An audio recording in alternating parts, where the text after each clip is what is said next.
Hello and welcome to the Axiom Insights Learning and Development Podcast. I'm Scott Rutherford. This podcast series is about the people, processes, content, and techniques that drive organizational performance through learning. This episode focuses on diversity, equity, inclusion, and belonging, or DEIB.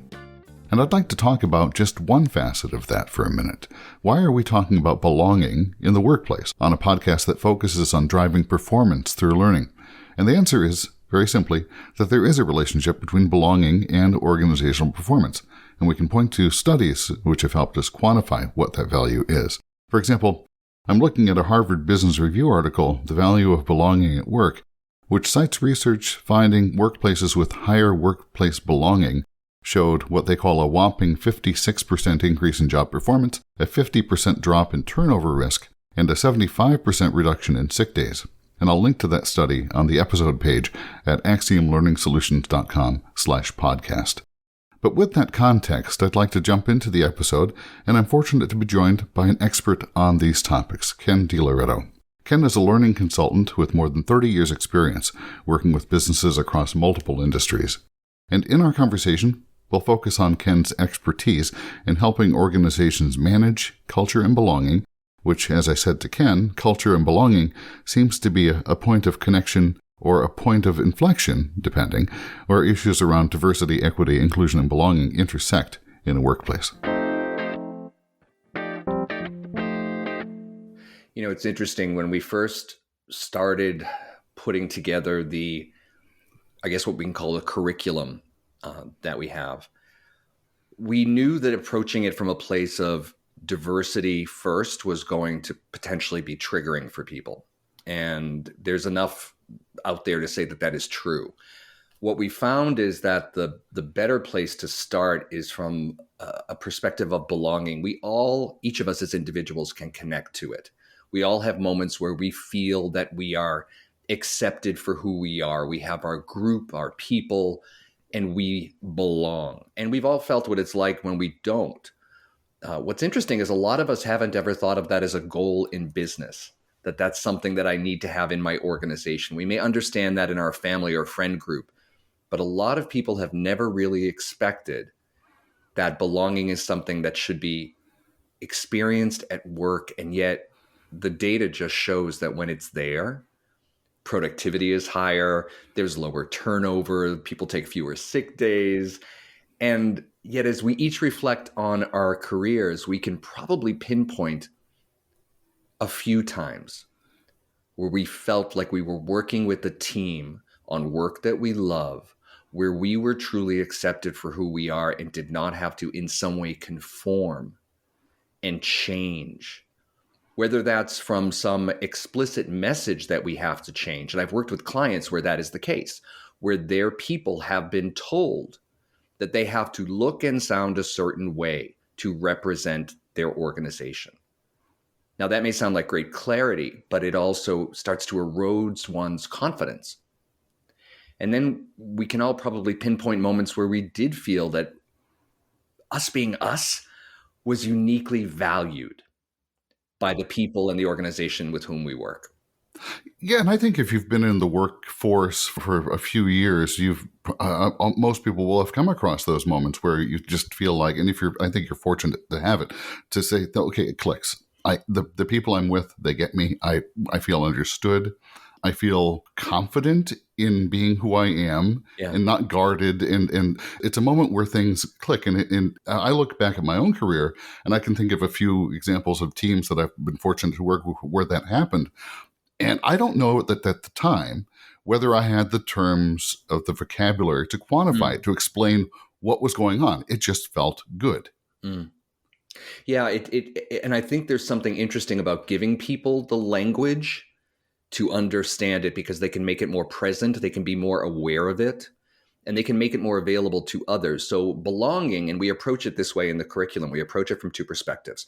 There's let's understand belonging and the importance of it in an organization and how you can help others to feel a sense of belonging. Then there's a flip of it, a different course, which focuses on how do we get you to develop your own sense of belonging, your own sense of psychological safety? How do you make it more present for yourself? And it's belonging is a very unique individual thing. What it means for you, Scott, is perhaps going to be very different from what it means for me. We have different experiences, different history. We were raised in different ways in different places. And that results in us defining it differently. So there is no one size fits all to this thing called belonging, which makes it difficult. So it's part of why we wanted to put it in the hands of each of us as an individual. Here's what you can do for yourself, because your organization is only ever going to be able to take it so far. They're not going to be able to individualize it in the way that it needs to be. That's up to you. Right. But at the same time, what we're trying to do here through some of these, through the curriculum, is teach people and teach organizations how you can structure to enable belonging, which implies that you have to accommodate that diversity of experience. You have to, as you say, everyone's sense of what it is to be a fit is going to be slightly different. The organization, of course, has to put the umbrella up. Yeah. And I love that language you used of enabling belonging. So often it's simply getting out of the way and watching and making sure that some of those micro messages aren't being sent, or microaggressions aren't being demonstrated, where we are telling people subtly, you can't just be yourself here if you're to represent our brand. And while I've worked with organizations where those words have not come out of their mouths, the messages are received loud and clear from their people that is true. That me showing up as I am. I was working with one organization, a major financial services and investment firm that many of us know. And I was working with their facilitators to help them these are career facilitators. They are internal. They are the ones who train people in this organization to be the best they can be in every possible content area. And what they had received, these facilitators who are standing up in front of audiences within this organization every day, what they had received as a message is that you as you aren't good enough to stand in front of our people. You have to look this way, sound that way. And they would put on this armor to represent the brand effectively, internally. And it got heavy. Sure. Not only did it get heavy, it got in the way of them actually bringing life to the content, to the work that they were doing. There was a study that I read in a marketing journal not very long ago, and I wish I'll see if I can remember the citation and put it in the episode notes here, because I don't have it off the top of my head. But the upshot of the study was correlating authenticity to brand loyalty. Huh.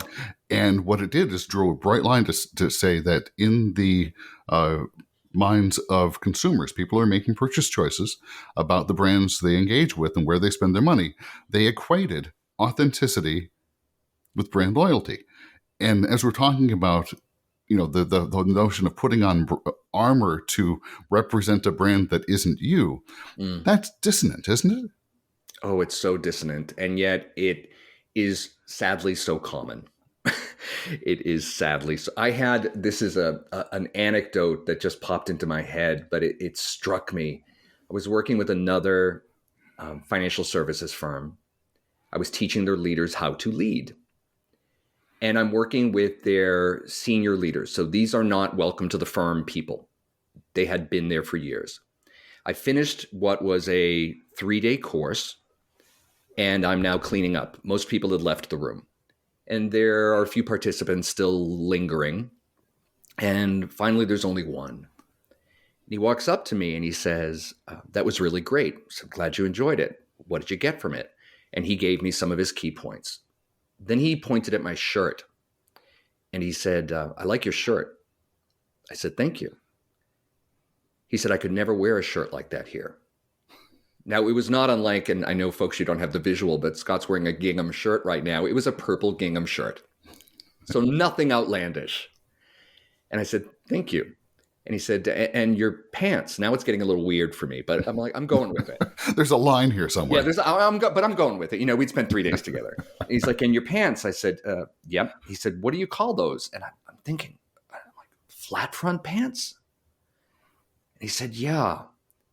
He said, I wish I could wear those. And I noticed that he was wearing pleated pants, and every man in the firm wore white shirts or pale blue if they were feeling bold, and pleated pants. Now, this was only a few years ago. Flat front pants had been around for a while. But the fact of the matter was that he felt that in order for him to be seen as credible and of value, it not only meant he had to act in certain ways, it meant he had to dress in certain ways. Even though I think pleated pants went out in the early 2000s at latest. I think you're being generous, but sure. Yeah, I'm trying to be nice here. But that is the experience a lot of people have.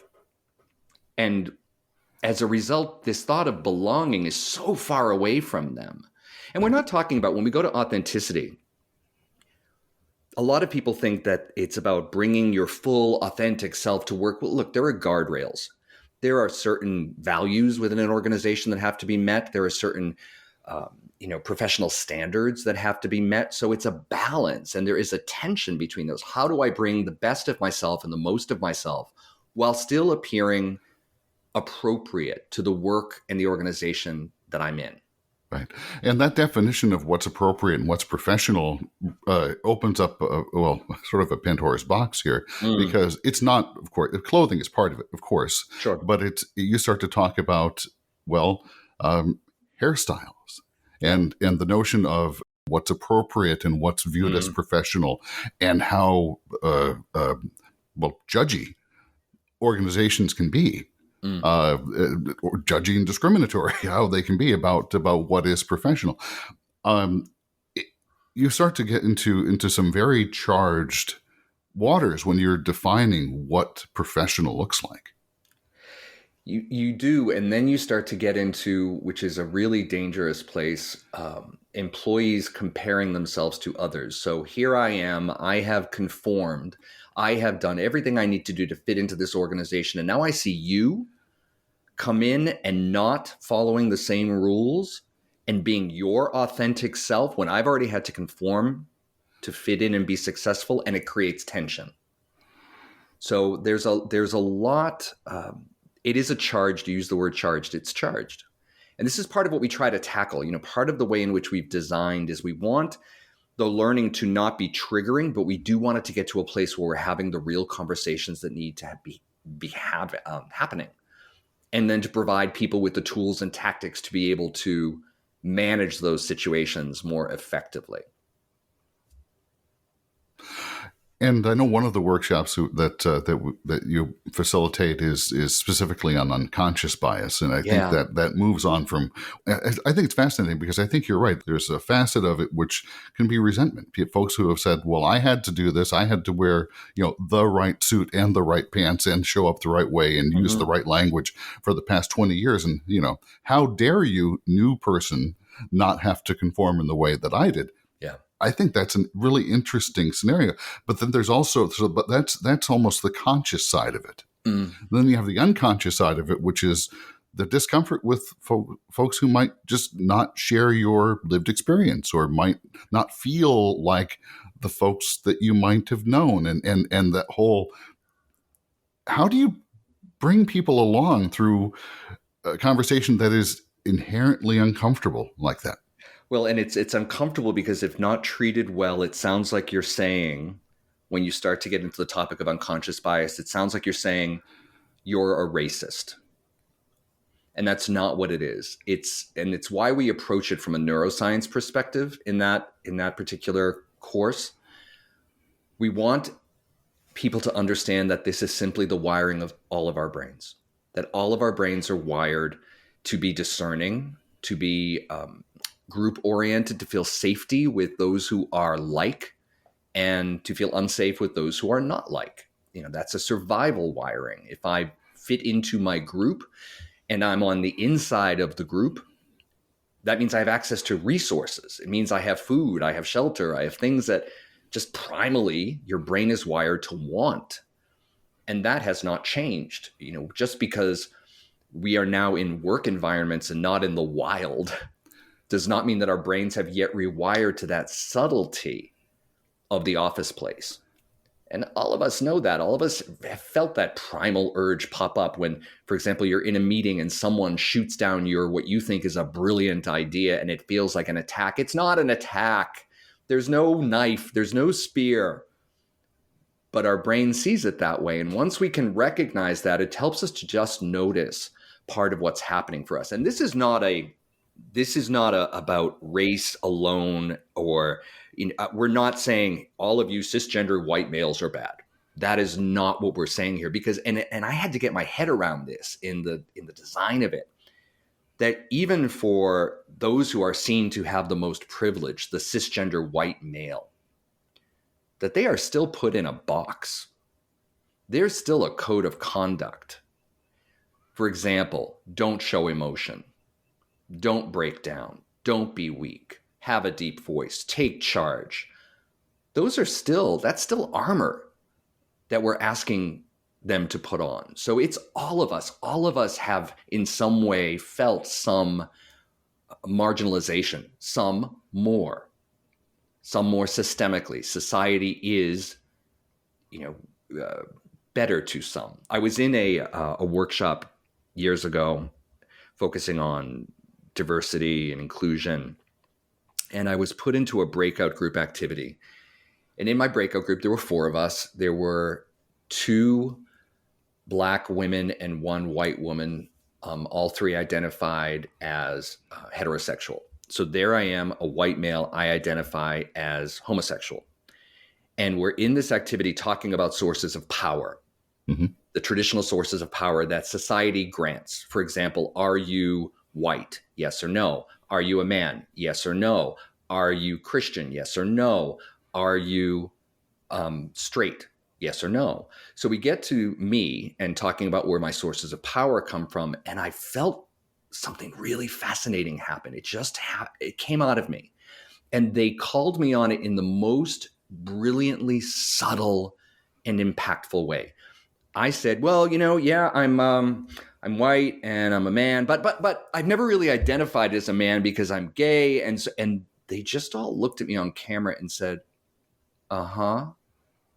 And in that moment, I realized that there was a place of privilege that I had that I was ignoring, which meant I was not using it well to lift up, for example, marginalized voices or help others be seen and heard in conversations at work, because I was shunning that I even had that. And this is part of where they get uncomfortable with this conversation of power and unconscious bias, because it feels like you're telling them that they are racist. That is not what we're saying. We're saying that depending upon your context and your setting, if you're on the inside in that setting, you have the opportunity to help those on the outside be heard.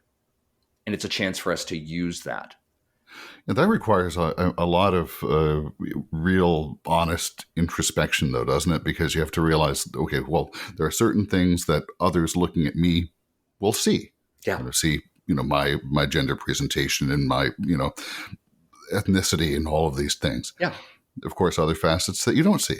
Yeah. And that could be hidden disability. That could be a whole variety of things. Sure. Everything from someone who struggles with depression, or someone who just had an argument with their kids that morning. What people carry inside is what you can't see, and to be able to have a connection and to relate to another, you have to be, understanding of those facets and allow them to exist and allow space for them to exist. Yeah. Yeah. And it's uncomfortable for a lot of people. People think, I'm not a therapist and work is not a place for emotions. Well, good luck with that. The only way to keep emotions out of the workplace is to leave people out of the workplace. We are by nature emotional beings. And then you add on top of it this contradiction or this tension between the fact that the brain is wired for unconscious bias, and at the same time, from a human perspective, from a social perspective, we have an immense need for belonging. So you've got these two things in conflict. We all want to belong and be accepted for who we are versus just fitting in. There's a difference. Fitting in is I've adapted myself so that you now value me. But belonging is you see me for who I am, in all of that uniqueness and all of that, magic and dysfunction, and you appreciate it. And then on the other side, the brain is wired to exclude. The brain is wired to see differences and say, like me, not like me. And if not like me, bad. Mhm. And this is, again, is, survival wiring.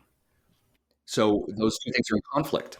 Yeah. So you alluded a second ago about being conscious of your own privilege, to Yeah. use the word, and to use that in a way that supports those around you, which is to me that's allyship. Yeah. And I know, again, that's something that you do delve into over the course of a couple hours with folks. Yeah. How do you teach someone how to be an ally?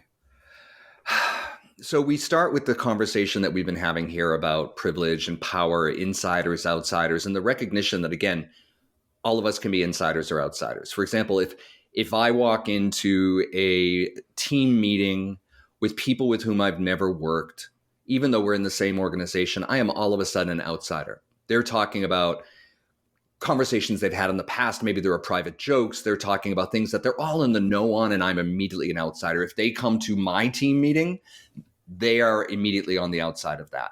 So it's contextual. So we help people understand this is not something that you own for good. It's something that, depending upon your context, is there or not. So at any point, even those of you who often find yourself in a position of privilege and as an insider, you will be in a situation or a context where you will be the outsider. So therefore, it's good for you to know about this because you're going to need allyship at some point. So we try to level the playing field. And then to help people understand that allyship is, it's a verb. It's something you do. And there's no one size fits all again.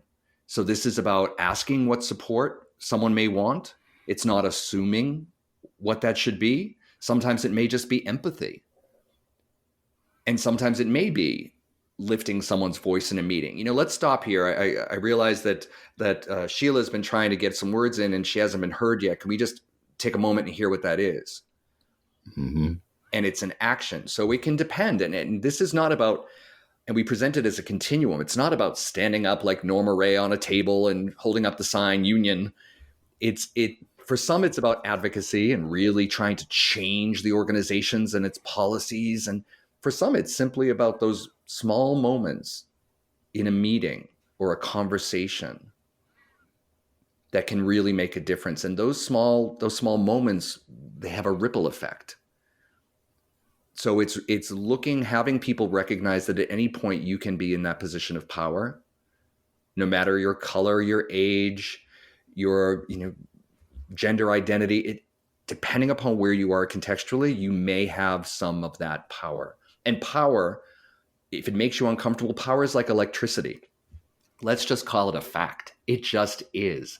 Power itself is not good or bad. It's what you do with it.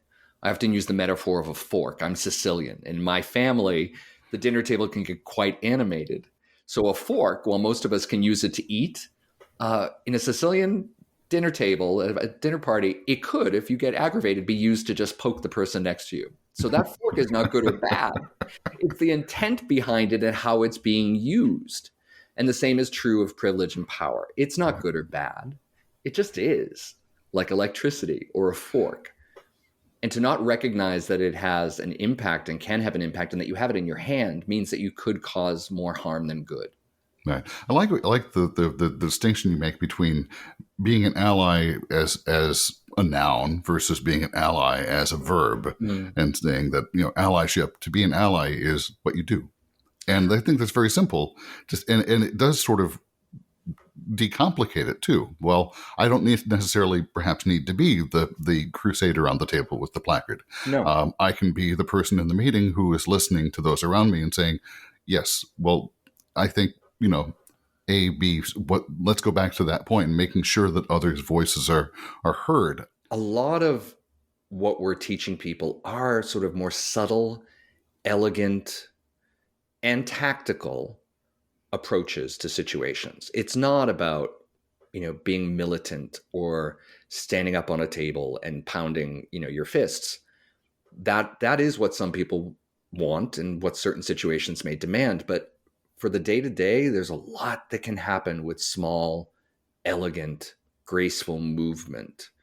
I'm in a meeting and I'm tracking that really it's all the senior people who are sharing ideas, and those who are more junior or newer to the organization aren't. And I simply just do a respectful pause and call it. And, folks, what I'm noticing, a lot of us who've been around for a while are sharing our perspectives right now. I'd love to hear from some of the folks who are newer as to what you've seen on the outside that may be of value for us to hear. So can we go around the table and just open the conversation up a bit more and noticing those moments and doing something? A lot of people think an ally is, oh, I've got Black friends or I've got gay friends. That's great. That's wonderful.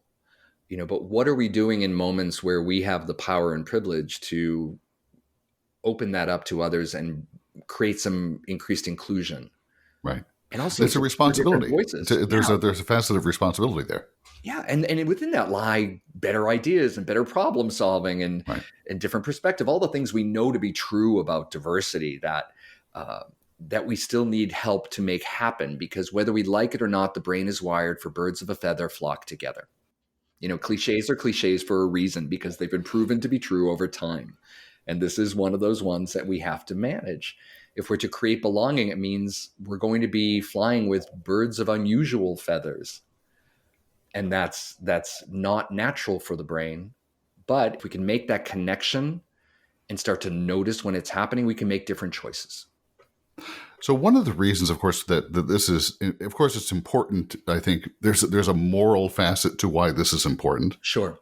Given, I think there's a practical facet to it as well, and that's the facet that I think when you and I and colleagues in learning and development, folks who are responsible for building a better organization, look at these topics. It's through the lens of, well, how does this help my team operate more effectively? How does this help my company attract better talent? How does this help my company retain the top people? And when we talk about the being able to be your authentic self in the workplace, being able to be valued, being able to be one of the in crowd at whatever crowd that is when you're at work. And I'll give credit to those who are younger than I am. I'm middle-aged, and I've been in the workplace for 3 decades plus. My expectation when I was in my early 20s going into a workplace was not that it was going to necessarily suit me. I was on the other side, as you described before. Put on the right suit, wear the right tie, use the right language, and stop making so many off or inappropriate jokes. Difficult lesson to learn. But folks who are early in career now, I think there's a confidence that I see, which I love, but their expectations are so much higher, and it becomes the responsibility then of those of us who are maybe a little bit more senior, maybe helping to steer the organization in a direction for growth. How do we embrace that and let that become part of the culture? It's such an interesting point, Scott, because just for those who are listening right now, you and I are contemporaries of each other. And for those of us in that, sort of generation, we have adapted to be successful in work. We have changed how we dressed, how we appeared, to be seen as more acceptable, more valuable. And now we see people not wanting to do that. And that kind of irks me.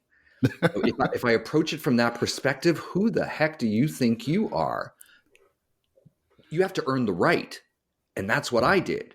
But if we without saying, well, we shouldn't, it never had to be that way. And that's the aha moment. Right. So to reflect on what that felt like for us. Yes, we did it because we didn't know any better and we had to, and the times they are a-changing.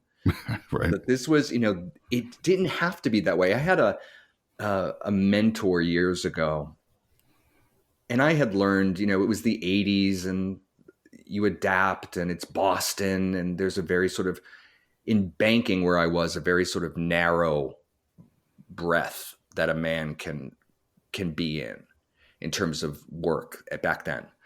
And I was different. in some ways. And I was doing my darndest to conform, my darndest, going to Brooks Brothers and buying the red tie and the white shirt.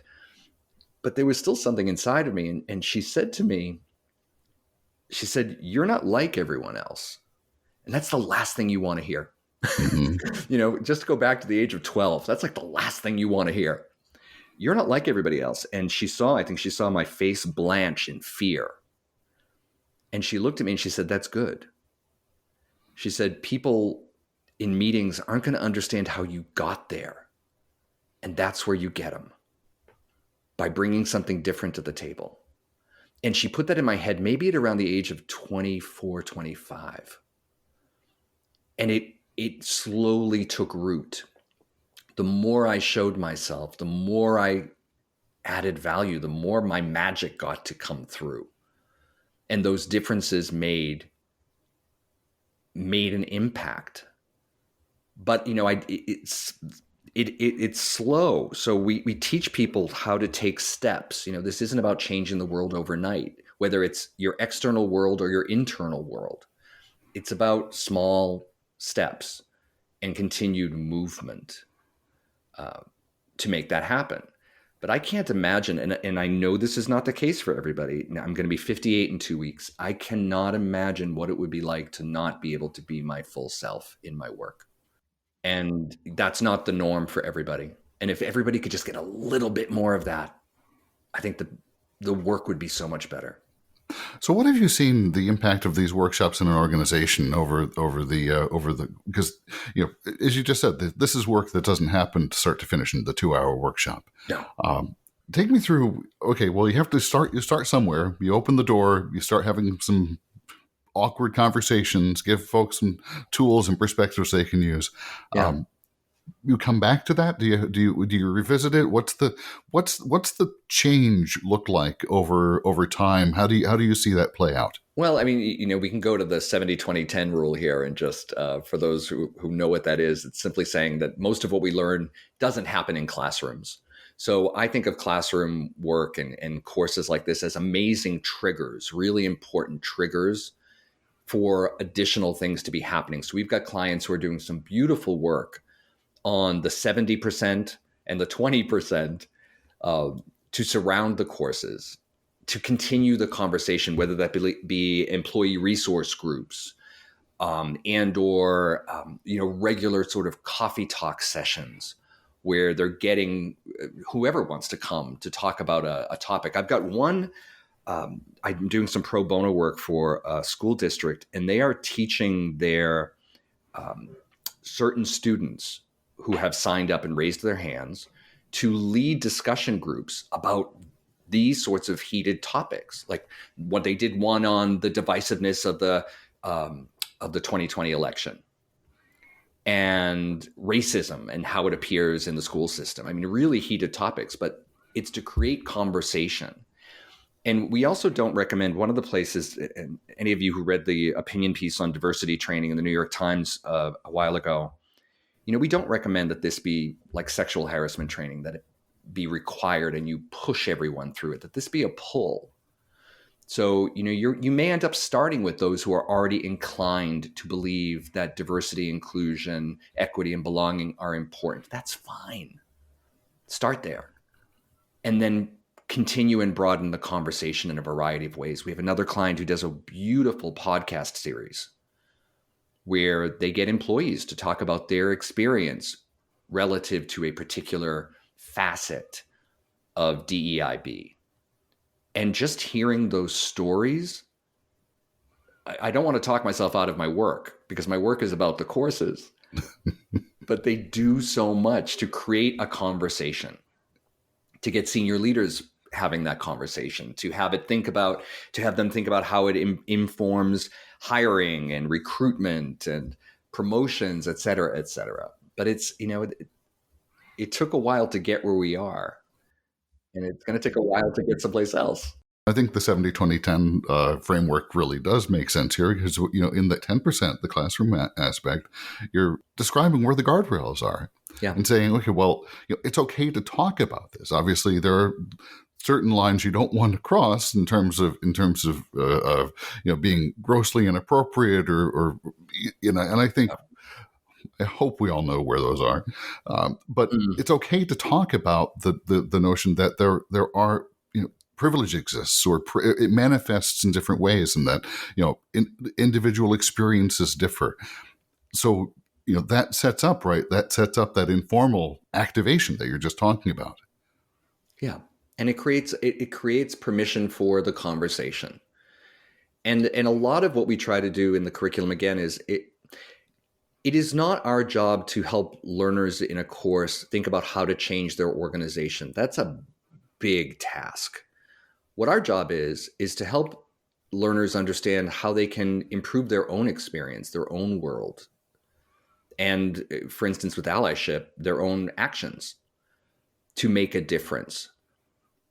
We, even in the facilitator notes, if you were to look at them right up front in the advanced preparation for the facilitators leading it, we advise that in each course, they prepare to continually guide participants back to their own choices and experience. Yes, the organization has work to do and is doing that work, but that is separate and distinct from what each of us can be doing to help belonging to take root, or for people to be heard, et cetera, et cetera. It's got to start somewhere. And some use that as an excuse. Well, my leaders aren't doing it. Well, they're not doing it over. Oh, really? So just because you had bad parents, you're going to parent your kids poorly? You're telling me that just because it's not happening around you, because others in your neighborhood aren't mowing their lawn, you're not going to mow your lawn, even though you know it looks better? It's also that, if you're in an organization and this work isn't happening, I remember back, I worked for a division of Thomson Corporation before the Thomson Reuters merger, so it's gone back a little ways. But the conversation that we had at the time was we wanted to be the employer of choice. Which recognizes that we're in a very different economic cycle right now, but depending on what type of industry you're in, you may be in the upswing or downswing of a hiring cycle. But what we all know is that sooner or later you're competing with your competition for talent. Yes. And so if we are within Corporation A, Company A, Organization A, not doing the work, and we want to attract people who care about that work, we're creating competitive disadvantage for ourselves. And there are some organizations who do it really well.